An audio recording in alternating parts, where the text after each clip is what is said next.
Hi guys, welcome to Glitch Guru. In this video, we'll show you what to do if your TCL TV keeps turning off automatically. So to fix this, first open the settings app on your TCL TV. Now scroll down and select system. Now scroll down again and select power and energy. In this menu, select energy saver. Now make sure this option is turned off. Now go back to the previous menu and select sleep timer and turn it off as well. Now go back to the main menu again and this time select quick start. Now disable this option as well. After that, go back to the main settings page again. Now select channels and inputs. Now select external inputs. Click on external devices control.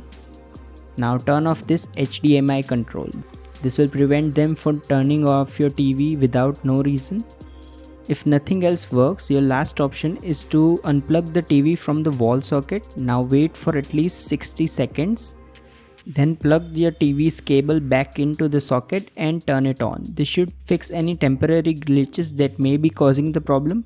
Once you do this, your TCL TV should not turn off automatically. If you have any questions about this, feel free to ask them in the comments below and don't forget to subscribe.